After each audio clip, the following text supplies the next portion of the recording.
your leader in sports coverage in Madison County. It's Sports Night from the Richmond Register Sports Department.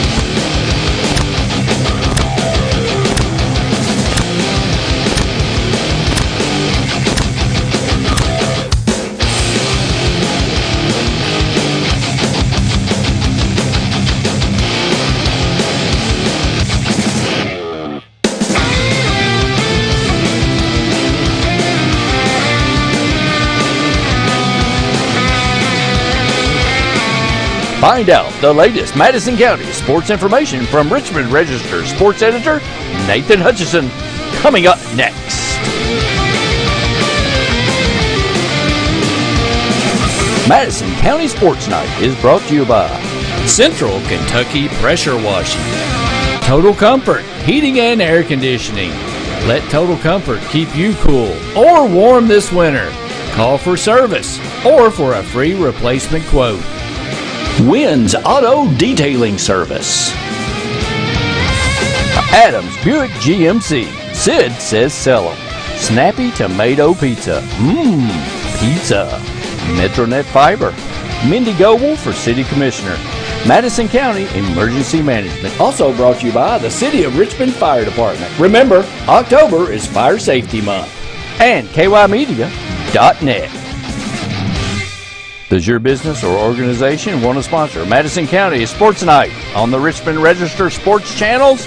Hit us up on social media. Abundant Hope Naturals, the official fruit smoothie for Sports Night. Come recharge with a delicious fruit smoothie full of protein and your choice of supplements.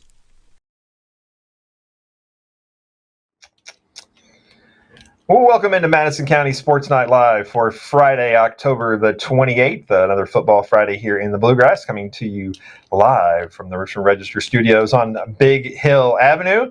Once again, I'm joined in the Peanut Gallery by Ricky Elkins over here, who helped us out tonight. 3 high school football games in your county. Own little applause thing. I know. I don't need an applause machine. I need an applause sign in here. I'm just here for the free pizza, the Snappy's tomato pizza. He eats the leftover pizza every time. It's good. No, none of it ever gets home because Rick eats it all before I can take it home with me. So, so all 3 teams in action in Madison County tonight, and it's sad to say we only had 1 winner, but we had a winner. So that's better than no winners. And that was the game that Rick was at down at Berea Community, down at Dewerson Stadium in Berea. It was the Pirates finishing out the regular season with a 21-7 win over Jellicoe, Tennessee. Pirates finished out the regular season at 4-6. This game was scoreless until Sean Kett returned an interception for a touchdown just before the half. In the second half, it was the Yamel Cruz show again. That young man just does special things when he gets the football in his hand. He had a 30-yard touchdown run, and I got to give a shout-out to my buddy Jared Penn. He texted me and said, Yamel Cruz just got loose for a 30-yard touchdown run and broke somebody's ankles. So he deked a defender and got loose and went for a 30-yard touchdown run with 3:48 left in the third quarter. Jellicoe did get a touchdown to get it back to 14-7, but then it was Yamel Cruz again, 81 yards on a touchdown run, 6:57 left in the fourth quarter to seal a senior night victory for the Berea Pirates. And they'll head into the playoffs next week at Dayton. But after the game, our buddy right there, Rick Elkins, got a chance to talk to the man, Frank Parks Jr., the coach down at Berea. Here we are with Coach Frank Parks Jr. with the Berea Pirates, their final game of the season, and come away with a big win, 21-7.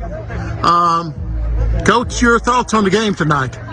Well, defensively, we played a great game. We got to give hats off to those guys defensively. Offensively, we struggled a little bit. We just didn't play clean football. We didn't execute very well. Had mistakes on all levels. But defensively, they did a great job causing turnovers, actually scoring off one of them. So my hats off to the defense because they really carried us. And sometimes you have to win ugly, and that's what we did tonight.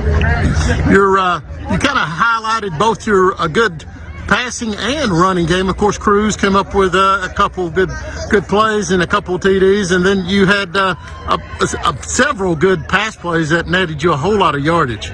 Yeah, we were spotty in the passing game. We had some guys open, and sometimes, you miss those guys, but we made a couple crucial catches on a big fourth down that helped us score. So, we made a couple plays when we needed them. But, going into next week, we want to clean those pass plays up and take advantage when we have those guys open. But overall, we made the plays when we needed it. And like I said earlier, it's better to win ugly than not win at all. So let's talk about next week. You're going into the playoffs, big win.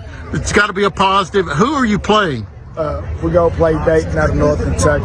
They got some good size up front, and they're going to be a disciplined football team. Anytime you go up North Kentucky, they play very sound football and fundamentally, and you have to beat them. They're not going to beat themselves. So, we got to get back to the drawing board and correct some mistakes that we made tonight and get back to our fundamentals, and I think we have a great chance of coming back victorious.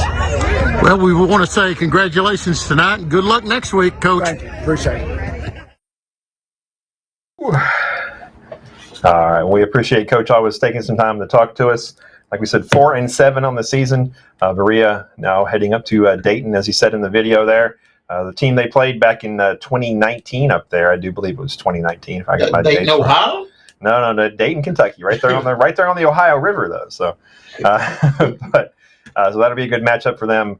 Dayton, I think, is sitting there at 4-6, so that's and I'm going to have to work on this week. This week, and I have done this before. I've been here 20 years, and this has come up several times, but nobody that I know can remember the last time Berea Community won a playoff game. So I'm going to have to dig into that this year, this coming week here, and try to figure that out. So they had to have won one at some point, right, Randy? I would think sometime. Yeah, but I can't. Nobody seems to remember. I've asked the athletic director, a lot of people around there, and nobody can remember. So good chance they can do that next week against Dayton. So they do have some momentum going into the playoffs. Our other two teams, unfortunately, will not have momentum going into the playoffs. And we'll start off with the game up in the capital city of Frankfort tonight. And Madison Southern ended the regular season at 2-2 in the district in a three-way tie for second place with West Jessamine and Collins. And so it came down to RPI to be the tiebreaker for the 2, 3, and the 4 seed in that district, with the 2 seed playing host to a first-round game. So coming into this week, Southern had the lowest ranked RPI of those three. So they basically needed those other two teams to lose and them to win to kind of hope to jump up the RPI standings. Good news is West Jessamine lost and Collins lost. Bad news is Madison Southern lost too. So they got what they needed help-wise. They didn't help themselves any. It was Franklin County 42-8. It was Christian Moore, the quarterback for Franklin County, with 3 rushing touchdowns. Caden Mormon with 2 rushing touchdowns as well. Juan Rodriguez had the only touchdown for Madison Southern, a 6-yard TD run in with 4:20 left in the second quarter, which made it a 14-8 game with the 2-point conversion. But after that, it was all Franklin County. Madison Southern falls to 3-6 on the season, and I haven't checked the updated KHSAA rankings yet, but it certainly looks like Madison Southern will be the number 4 seed in that district and have to go on the road and in the first round of the playoffs to take on Southwestern. But have not confirmed that yet, but that's what it looks like. The KHSAA site is notoriously slow updating. So the RPI numbers haven't been updated yet, but they do finish at 3-7 in the regular season, and they will either be at Southwestern or Pulaski County next week. And as soon as that's finalized, I'll put that up on social media. But 3 interceptions for Franklin County there, and I think Southern had another turnover as well. So not a good night for Madison Southern. They did have some nice long drives in the first half. Got down in the red zone a couple of times, but could not convert on fourth down. But, it's okay. That's the last week of the regular season, so it all starts brand new next week. So, which is also good news for Madison Central because they didn't have a very good night either. The Indians came into the night. Obviously, we talked about it a lot. Just so many injuries, kids out of the lineup, kids playing hurt, and had a bunch more kids go down tonight in a 36-0 loss to undefeated Southwestern at home on senior night. And it was Southwestern, as I pull up the final stats here, it was Christian Walden with 4 rushing touchdowns. Braxton Walters had a rushing touchdown as well. The stats here just really lopsided. Total offense 386 to 169. Southwestern rushed for a ton of yards. They had 25 first downs, had 316 yards rushing on 41 carries. Madison Central finishes with just 139 total yards. They had 3 turnovers. This game kind of was over early because the first 3 possessions for Madison Central were fumble, 3-and-out, punt. The first 3 possessions for Southwestern were touchdown, touchdown, touchdown. So 21-0. They carried that lead into the half, scored a couple more times in the second half to get the clock running, and that was that. Madison Central finishes the regular season 7-3.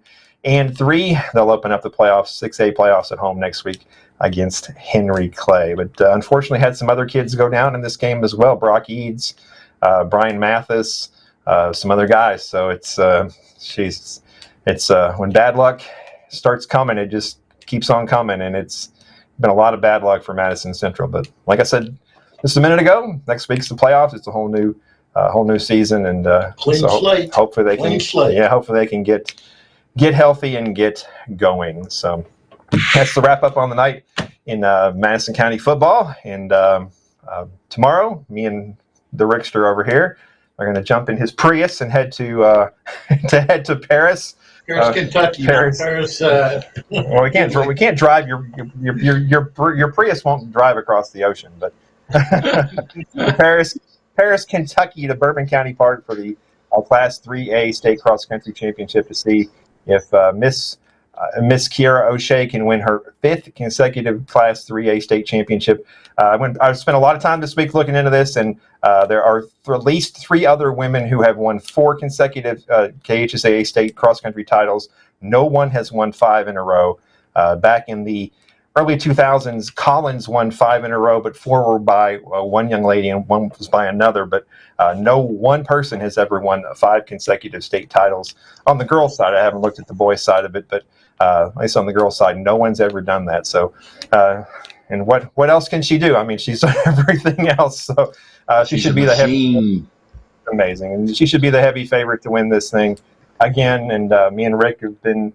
I think I've seen all 4 of them. You've been to 3 of the 4 of them. Yeah, the 3 of the 4 of them. So I've been. The Richmond, when she was in the regional, I mean, that was just like, she didn't sing after she finished, and she was, a fairly healthy lead, but she seemed like she was just like a training run. I mean, she recovered. Of course, I'd been dying. Which makes it look easy. So we certainly expect another title. And keep an eye out for freshman Shelby Lamb, too. I wouldn't be surprised if she finishes in the top 10 or somewhere up there. She's a real up-and-comer, and very impressive. Be the next great runner to come out of Madison Central. But it will be the final cross-country race of Kiara O'Shea's high school career, and certainly everybody expects her to finish it off with an unprecedented 5th title, and we will be there to keep you updated on it. So we'll be there live. The cell reception's a little bit sketchy out there. It's been up there the last 2 years, and we've had a few issues, but we'll get the information to you. And as soon as she crosses that line, hopefully with another title, we'll be the first ones to tell you about it and get you a picture and all that good stuff. We normally are. Don't the Prius have don't they have hot spots in the Prius? Come on, Rick. It's an older Prius. It's an older one. Still get some good mileage, though. Hey, we're lucky we got out of there last year. That place was a mud pit last year. Oh, I heard about that story. They had to come bring wreckers and stuff in to get them out and everything. So we got out of there. So we will be there tomorrow. And don't forget, EKU football is on the road tomorrow, 2 o'clock against old rival from the OVC, SEMO, which is a really good team, 6-1, ranked 15th in the country. Colonels sitting there at 4-3. If they can get that win and beat a ranked team, that certainly gets them back in the playoff, at least conversation. It's still got some work to do there, but SEMO's a really good team that scores a lot of points, so it's going to be. Cape Girardeau, correct? I've been there many times. Cape Girardeau, Missouri. The most famous. Home of your radio hero, Rush Limbaugh. That's right. Cape Girardeau, Missouri. Absolutely. Yep. So we'll keep you updated on all that stuff, and then of course you got Kentucky, Tennessee tomorrow night too. Big game there. So lots of good stuff going on. Hopefully an upset. And then hopefully we hope to have some of those cross country runners on our show. The Richmond Sports Show on Sunday. I already talked to Coach O'Shea about it, and she's like, "Hey, let's get through this. Let's see what happens first." No. But I'm always trying to plan ahead. But so hopefully we'll have some of those runners on, and not just Kiara. We want to have some other kids on as well. Mm-hmm. The whole is a team effort, and Kiara obviously is amazing. But those kids work with her and help for the team and everything. Right, so we hope right. to have. If we can get a couple of them in addition to her, that'd be awesome. So That'd be good. Yep. So that's all we got for tonight, man. So Hey, sorry. are you going to let Rick pick the song for tonight? I'm sitting here watching the Phillies. He's watching the World Series. Oh, that's right. That's right. Baseball's. I was going to go with. A little Australian music. Oh, really? You're Some Rick Springfield? You're going to go with. Go with a little Jerry Lee Lewis. Oh, that's right. I was good on Jerry Lee. It's too late. What's that Monday? We'll do it Monday. On a hippie trail, head full of zombie. See you guys. Abundant Hope Naturals, the official fruit smoothie for Sports Night. Come recharge with a delicious fruit smoothie full of protein and your choice of supplements. Madison County Sports Night is brought to you by Central Kentucky Pressure Washing, Total Comfort Heating and Air Conditioning. Let Total Comfort keep you cool or warm this winter. Call for service or for a free replacement quote. Wynn's Auto Detailing Service. Adams Buick GMC. Sid says sell 'em. Snappy Tomato Pizza. Pizza. Metronet Fiber. Mindy Goble for City Commissioner. Madison County Emergency Management. Also brought to you by the City of Richmond Fire Department. Remember, October is Fire Safety Month. And KYmedia.net. Does your business or organization want to sponsor Madison County Sports Night on the Richmond Register Sports channels? Hit us up on social media.